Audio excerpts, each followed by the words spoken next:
I get the question all the time. Does God want you wealthy? Does God want you wealthy? I believe 1000% he does. And not just because I believe it, but because it's what he said. Okay. And in this video, I want to help you to first understand what God said about you being wealthy and then help you to become wealthy in the process. Is that cool? Like, cause that's my goal of this entire video, which won't be a long one. So I need y'all to lean in and pay very close attention. Okay. Now, the first thing is this. In Ecclesiastes 5 and 19, scripture says, and it's good, and it's, let me just say it the right way this time. All right. Ecclesiastes 5 and 19, and it is a good thing to receive wealth from God and good health to enjoy it. All right. It is a good thing to receive wealth from God and good health to enjoy it. To enjoy your work and accept your lot in life. This is indeed a gift from God. So what you think after hearing that? Do you think that God wants you wealthy? Absolutely he does. And he wants you to have good health in the process of procuring the good wealth. Now, there's some prerequisites that's kind of embedded in this text that's not really talked about explicitly. And these are the things that I want to call out so that we can get on the same page about what this wealth is that God wants us to have. And then how do we go about getting it? Okay. So one more time, I'm going to read this. Ecclesiastes 5 and 19. And it is a good thing to receive wealth from God and good health to enjoy it. To enjoy your work. This is the key piece. To enjoy your work and accept your lot in life. This is indeed a gift from God. So part of the prerequisite for us to have true wealth that God intends for us to have is to have good work and to enjoy our lot in life. Well, what does that mean? Our lot in life is to utilize our gifts that God blessed us with, and then to take those gifts and deploy them into our purpose. Okay. So Jeremiah 29:11 tells us that God has plans to prosper us, not harm us, plans to give us a hope in the future. Right. So all of us have a purpose that God uniquely designed us for. And our lot in life is to identify our gifts and then to deploy them in that purpose. I think Darius Daniels, I like the way he says it. He says that we need to determine what our gifts are, develop them, and then deploy them, right? I believe I'm paraphrasing him correctly or quoting him correctly. So we have to determine what our gifts are, develop them, and then deploy them. So that is our lot in life. Okay. Now, for many of you, depending on what you're currently doing, maybe you work a 9 to 5, maybe you're a business owner, maybe you're doing both, right? This is America. We need to do both at minimum nowadays. But the thing that I want you to reflect upon in those contexts, whether you are a 9 to 5 or whether you are a business owner, whether you are doing both, is have you determined your gift? Are you developing it? And have you deployed it? Okay.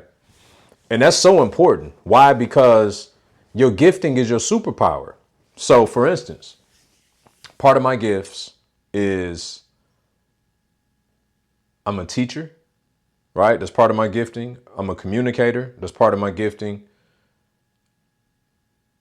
I'm very good at execution, right? I know how to take things from concept to practicality. I know how to take what's in my mind and bring it to, as the kids would say, manifest it, right? It's called work, going from ideation to execution.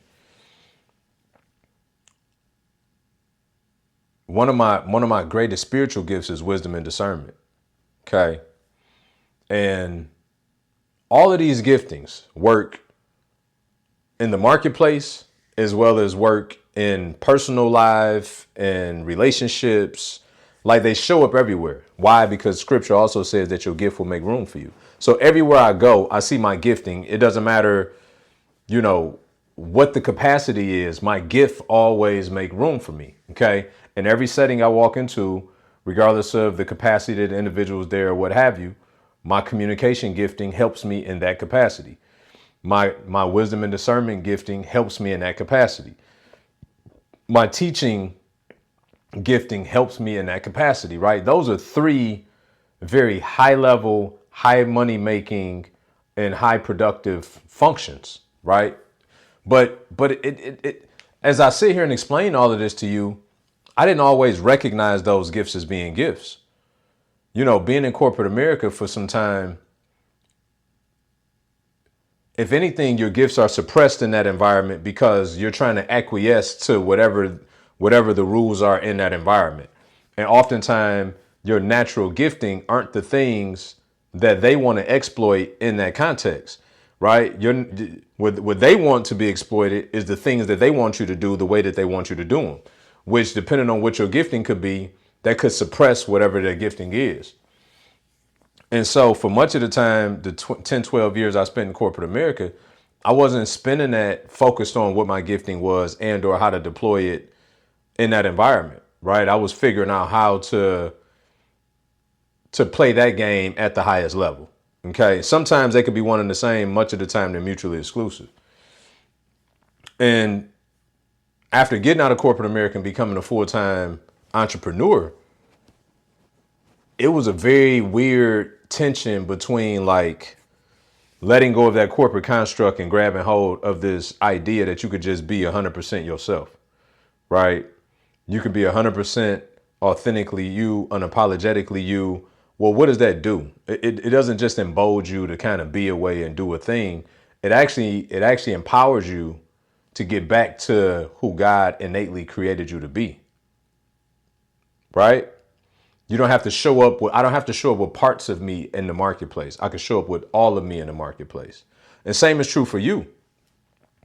And I want you to start thinking about this because going back to Ecclesiastes 5:19, right? That it's a good thing to God for you to be wealthy and have the health to enjoy it. But it's also a good thing for him to the work that you do in this process, right? And accepting your lot in life. And so I want to help empower you as I once was to determine what is this gifting? And as you start to think about what the gifting is, it's two different approaches that you can take to it. Number one is just think about things that you are innately good at, that you do seemingly effortlessly, right? So although I had gotten away from the speaking gift, the exhortation gift, while I was in corporate America, I thought back to the fact that when I was in elementary school, I was always the kid being called up to the front of the room to write something on the board and talk through and teach my homework that I did the night before or how I got an A on. I was always scholastically gifted without trying, really.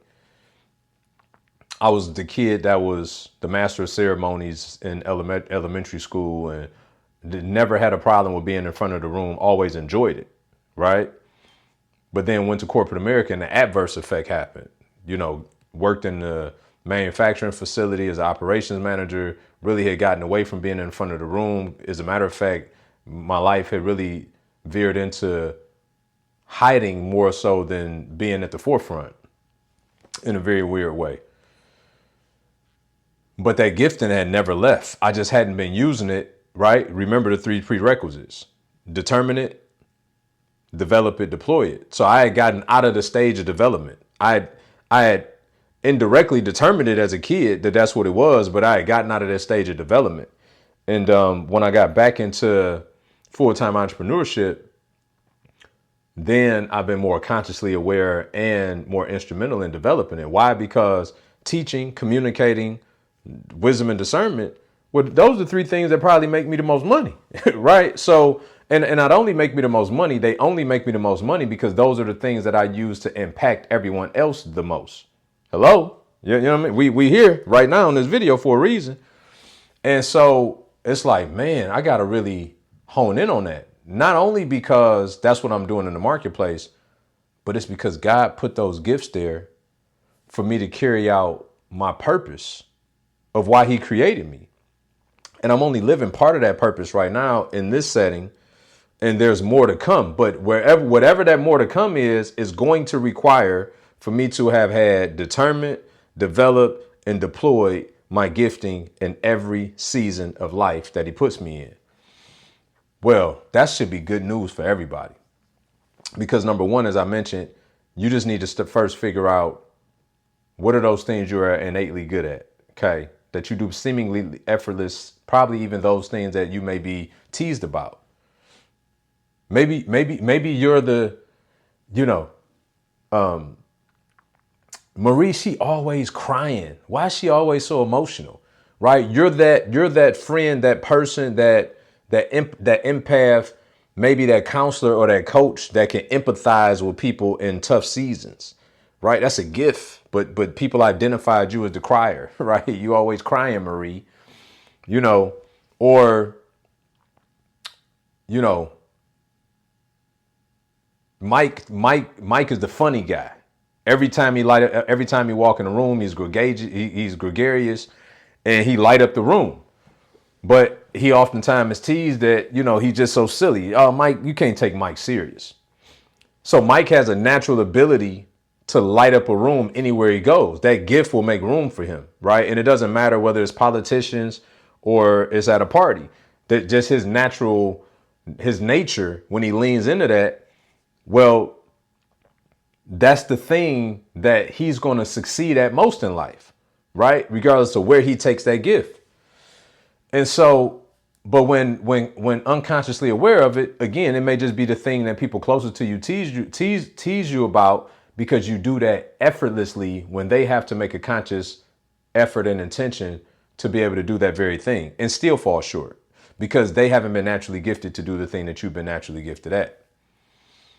Well, why is this so important? Well, you look at somebody like LeBron James, who one would argue is the greatest basketball player of all time, and we know that's Michael Jordan, but let's just talk about it for a second. This man is clearly a freak of nature, clearly naturally gifted to do amazing things in the basketball setting, but still spends $2 to $3 million a year on his body. He's determined his gift, but he's still spending millions of dollars a year in developing that gift, right? Getting with the greatest and most brilliant basketball minds, the greatest and most brilliant trainers, the greatest and the most brilliant nutritionists, because he understands he had to continue to develop that gift so that we can truly see what the greatness was that come out of it. And then developing it and deploying it will continuously happen simultaneous with one another. You will be developing your gift and deploying your gift, developing your gift and deploying the gift, right? This is how I've been able to, obviously go out and invest in real estate over 18 years and build a multi-million-dollar portfolio and all those great things. But for the last 6-7 years, through my teaching gift and my coaching gift, I've been able to help people all over the world go and build six and seven figure businesses for themselves in the real estate space, right? Because I've been successful at coaching and consulting for numerous years now, I've been able to teach other people how to monetize their messages, how to take what's in them and bring it out of them to help and serve people while getting paid in the process of doing so. That's in our Print Money program, right? Now I have our Believers in Business community where I'm taking business owners and aspiring business owners and teaching them how to get stronger in their faith, fitness, finance, and freedom. Well, how do I do that? Because I've done that in my own life. From determining, developing, and deploying that gift. So I'm always developing and deploying that gift. Once you determine what your gifts are, you have to always be developing and deploying those gifts. Now, for those of you that was waiting for number two, I know that was a long number one. Number two, the second way in which you figure out your gifting is ask God. Ask him for wisdom and revelation around what he has naturally gifted you to do so that you can determine what those are, develop them, and deploy them. And maybe you're doing some of this on your job or on your business. I would say by default, you're already using them to some degree. But if you're not intentional about the use of them, then you're underutilizing them. And if you're underutilized, then you're undermonetized. And so to put a bow on the conversation, right, to go back to where it all started, does God want you wealthy? Well, according to Solomon in Ecclesiastes 5:19, and it is a good thing to receive wealth from God and good health to enjoy it. To enjoy your work and accept your lot in life, this is indeed a gift from God. So yes, God wants you to be wealthy, and God wants you to accept your lot in life.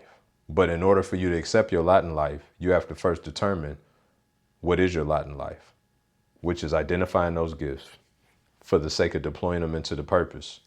And when you do that, no one else can be as successful at doing that, because you have used what God has uniquely gifted you with to do what he has uniquely called you to do.